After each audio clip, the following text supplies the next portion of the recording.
Assalamualaikum warahmatullahi wabarakatuh. Kalimat thayyibah juga disebut kalimat tauhid ataupun tahlil.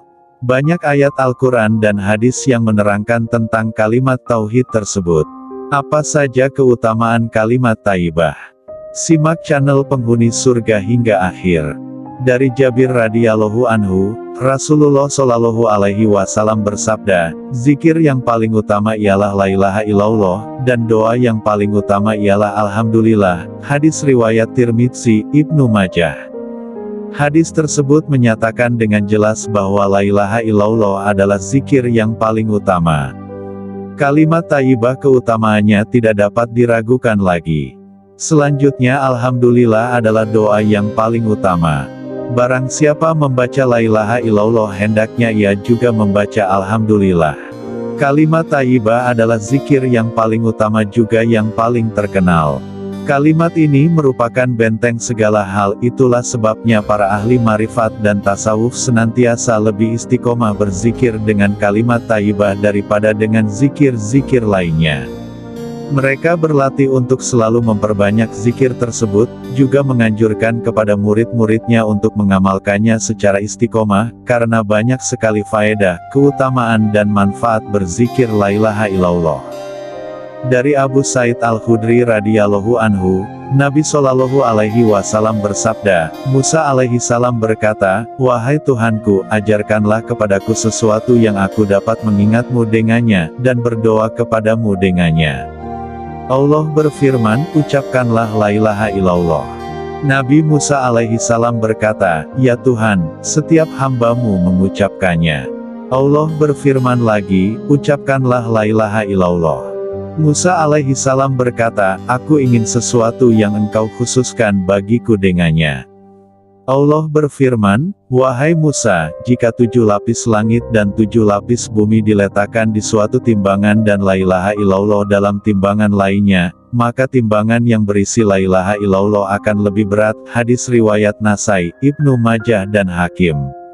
Kalimat tauhid la ilaha illallah memiliki keutamaan yang sangat besar dan banyak yang tidak bisa dihitung. Berikut ini adalah beberapa keutamaan kalimat tahlil la ilaha illallah.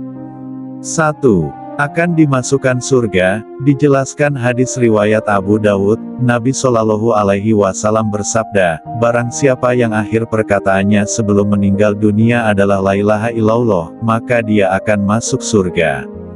2. Kebaikan yang paling utama. Abu Dzar berkata, katakanlah padaku wahai Rasulullah, ajarilah aku amalan yang dapat mendekatkanku pada surga dan menjauhkanku dari neraka. Nabi Shallallahu alaihi wasallam bersabda, apabila engkau melakukan kejelekan dosa, maka lakukanlah kebaikan karena dengan melakukan kebaikan itu engkau akan mendapatkan 10 yang semisalnya. Lalu Abu Dzar berkata lagi, wahai Rasulullah, apakah la ilaha illallah merupakan kebaikan?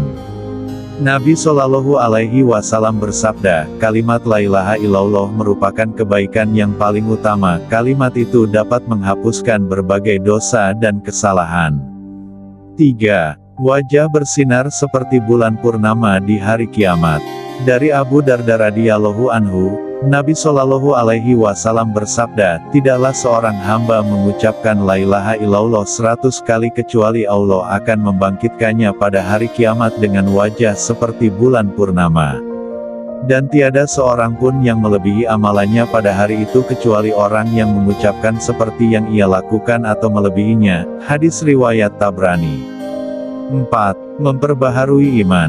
Dari Abu Hurairah radhiyallahu anhu, Rasulullah shallallahu alaihi wasallam bersabda, perbaharuilah iman kalian. Para sahabat berkata, ya Rasulullah, bagaimanakah memperbaharui iman kami?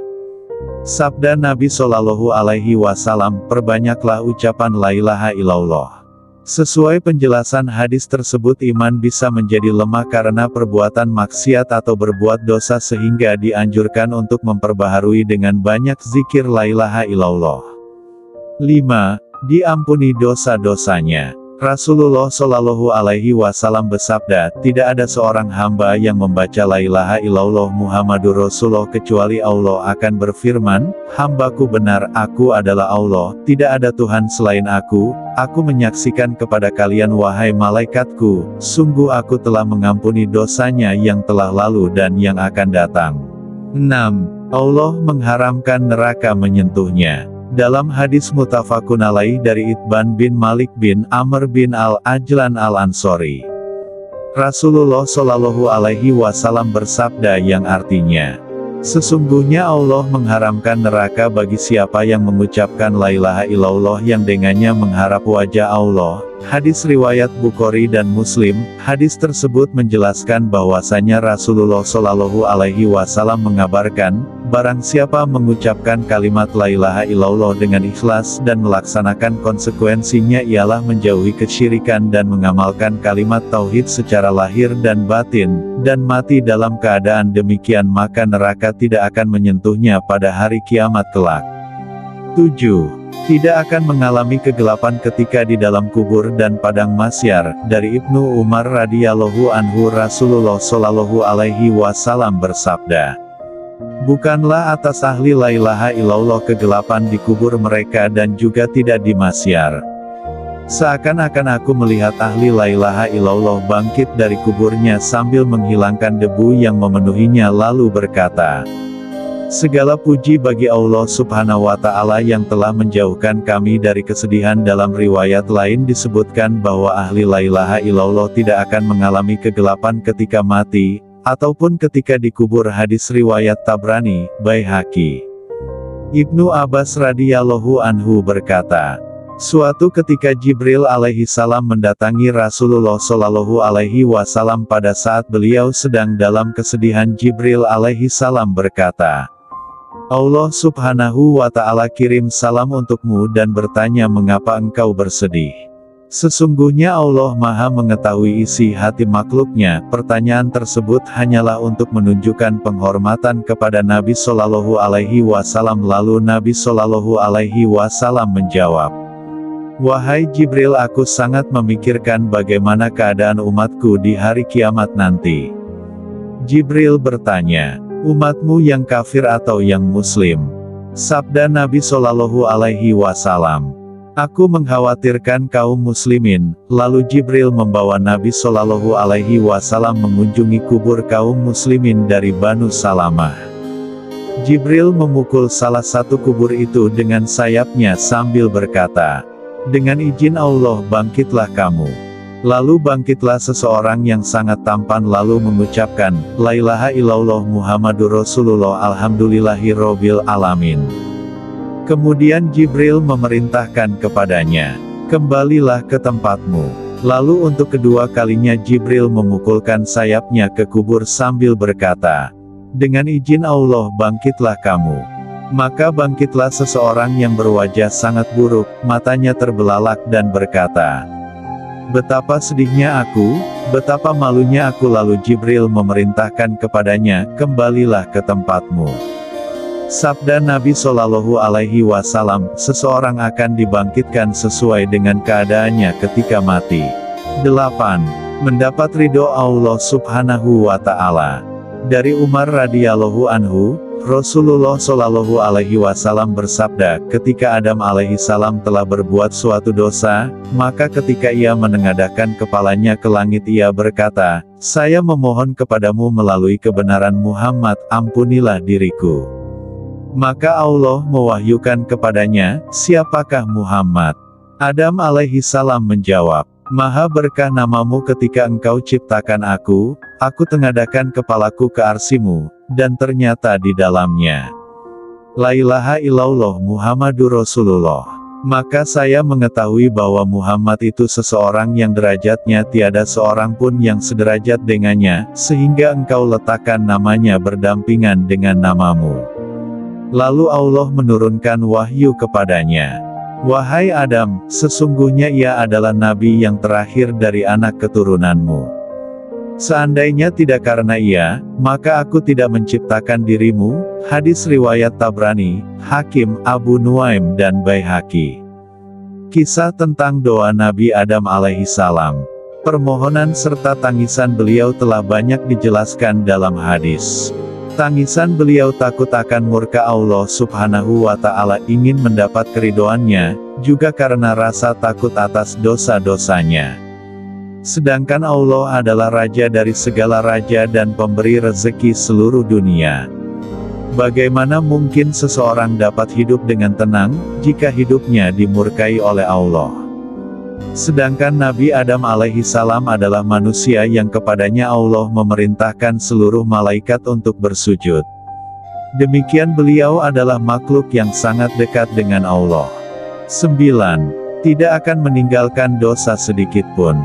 Dari Ummu Hani radhiyallahu anha, Rasulullah shallallahu alaihi wasallam bersabda, "La ilaha illallah tidak dapat ditandingi oleh amal apapun. Dan dengan kalimat ini tidak akan meninggalkan dosa sedikitpun." Hadis riwayat Ibnu Majah. Amal apa saja tidak akan dapat menandingi kalimat La ilaha illallah. Dalam hadis di atas disebutkan tidak meninggalkan dosa sedikitpun, maksudnya adalah, seseorang yang pada akhir hayatnya masuk Islam dan mengucapkan syahadat, maka semua dosanya ketika masih kafir akan diampuni. Jika sebelumnya ia telah mengucapkan kalimat itu lalu banyak berbuat dosa, maka yang dimaksud hadis di atas adalah, bahwa kalimat itu akan membersihkan dosa-dosanya. Apalagi jika ia membaca kalimat La ilaha illallah itu sebanyak-banyaknya, sehingga hatinya menjadi bersih dan dosa-dosanya akan diampuni Allah Subhanahu wa Ta'ala. Sebuah riwayat menyebutkan, barang siapa selalu membaca La ilaha illallah ketika menjelang tidur dan ketika bangun tidur, maka dunia dan akhirat akan selalu siap untuknya, dan ia akan diselamatkan dari bencana. Demikianlah keutamaan dan keistimewaan membaca La ilaha illallah, semoga bisa bermanfaat dan membawa keberkahan. Kami doakan penonton video ini semoga diberi Allah kemudahan dalam mengamalkan La ilaha illallah secara istiqomah dan dimasukkan surga kelak, amin ya robbal alamin. Untuk mendukung channel Penghuni Surga agar berkembang dalam membuat video yang bermanfaat sebagai sarana dakwah Islam, jangan lupa subscribe, like, dan komen. Terima kasih banyak sudah menonton video sampai selesai. Wassalamualaikum warahmatullahi wabarakatuh.